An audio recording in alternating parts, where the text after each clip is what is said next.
Hey guys, this is Cam, Oregon Knife Guy, out walking my boys. Stopped at the little creek for him to get a drink. Figured I'd finally show off this old stockman that finally showed up. So, this is a Taylor's Eyewitness. Look at how full those blades are. Let's see if you can see the tank stamp, Taylor the Eye. It's stamped on every blade. I don't know if it'll zoom on that. It definitely has a stamp. I don't know if you see anything missing. See how there's only one bolster? This, my friends, has a scale tool. So this is just a pick or pen. It has a spot on the other side that's missing. And by the way, if you look close at this pen, I don't know if my phone will do it justice or if you can really see. Come on. You can see that this thing is ground.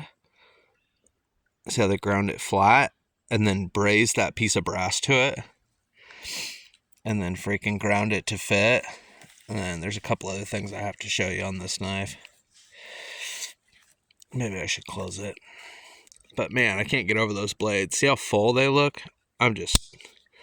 This knife is from the 60s, from what I was told. But you see this scale material? You can see that's a pretty rudimentary pattern. I don't even know if I'd call it jigging. You can tell they did it by hand. But look at the back.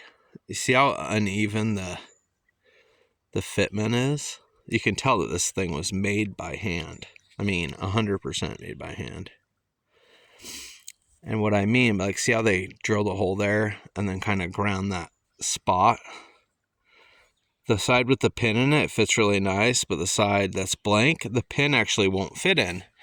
So I was thinking, maybe it was a pick and a freaking tweezer, but I can't imagine a tweezer fitting in there.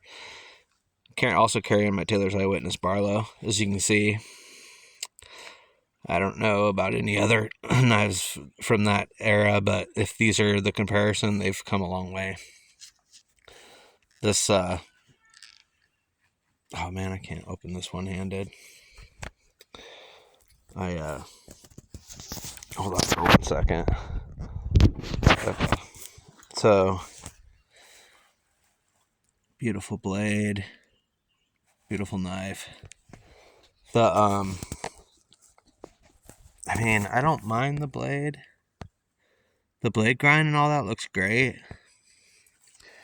I love that the blades are almost full. Other than that, I'm carrying my tagged out and my native chief in my back pocket.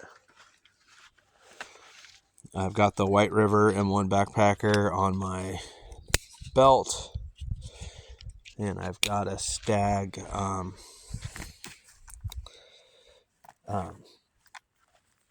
Winchester, the big dogleg whittler, on my belt sheath. But just talking a little bit about that Taylor's Eyewitness, if anyone out there knows anything like what the other scale tool was, I'm really interested to know. I'd like to see if I can find something to fit it, whether it's, exactly right or not. I'm sure I can modify something. Working on this walking stick. It's a new pattern I'm trying. I don't know how it's going to turn out, but yeah, really interested in that stockman. I want to fill that scale tool. I don't know what it could have been. Like back then, it could have been anything, right? It could have been an ear pick. It could have just been another pick. Like a needle thing like that, because like I said, the one that I showed you will only fit in the one side. The hole in the comp actually isn't big enough on the other side for it to slide into. So whatever it was had to be smaller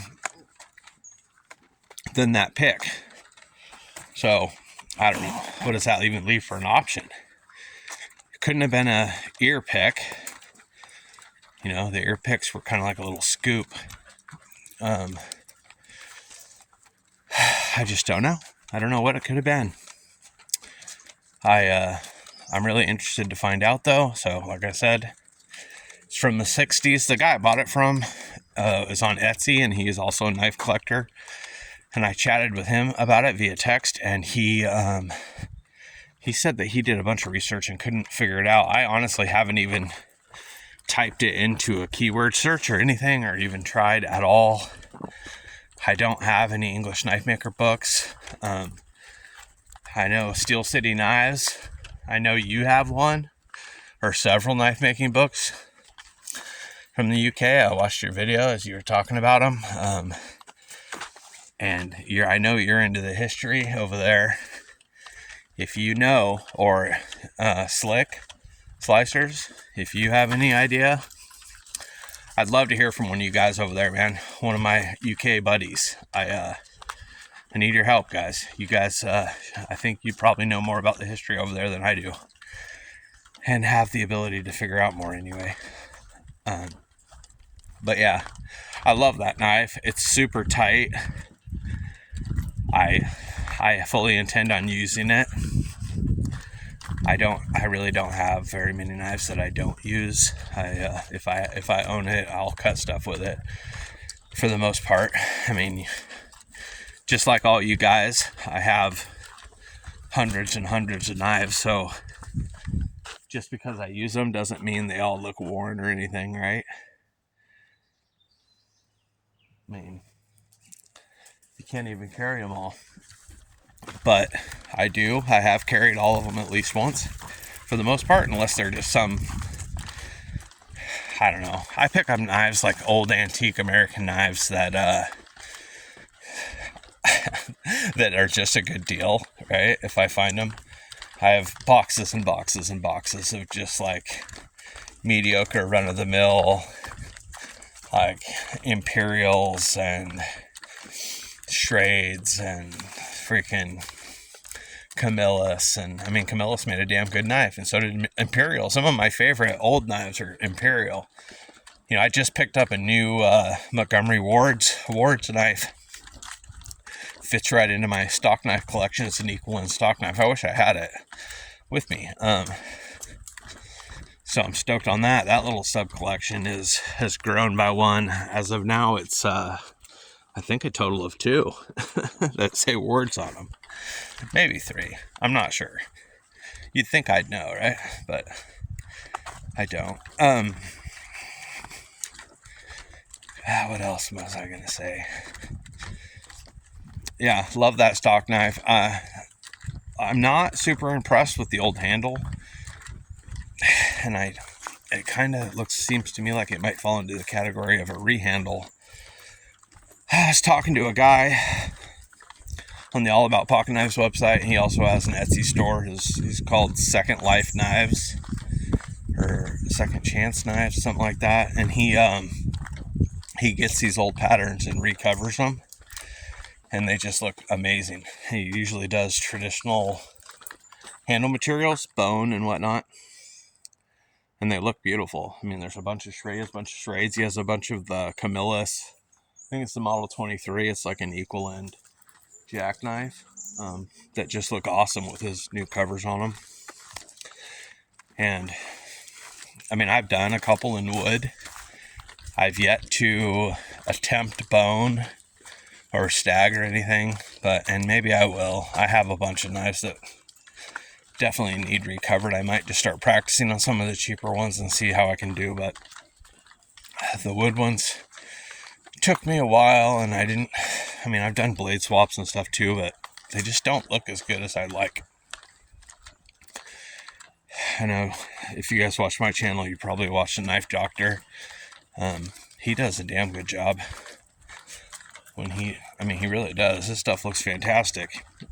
Although, I'm definitely stealing that razor blade idea that he had. I don't know who he learned it from, but it it seems to cut the pins nice and clean, and then you can tap them out basically from the inside. I've tried to punch all mine out from one side of the bolster, and it always either dinks up the bolster or something bad happens. So I really like that. Alright guys, now I'm just rambling. Super stoked about the new ones. I picked up several new knives. I've got a Western, that Ward's. I got a PAL cutlery that I haven't shown. This new Taylor's Eyewitness. I'll show all the ones that I picked them all up around Father's Day basically. And they've all been trickling in. And this Taylor's Eyewitness Stockman was stuck in USPS purgatory for, I don't know, several weeks, and it just showed up like yesterday, so it's finally here. Had to show it off. All right guys, I'm Cam, the Oregon Knife Guy. I hope you all have a wonderful weekend. It is Friday evening and me and the dogs are wrapping up. I'm gonna finish off with about 15 miles today, so hope you all have a wonderful weekend. And I'm Cam, the Oregon Knife Guy, and I'm out.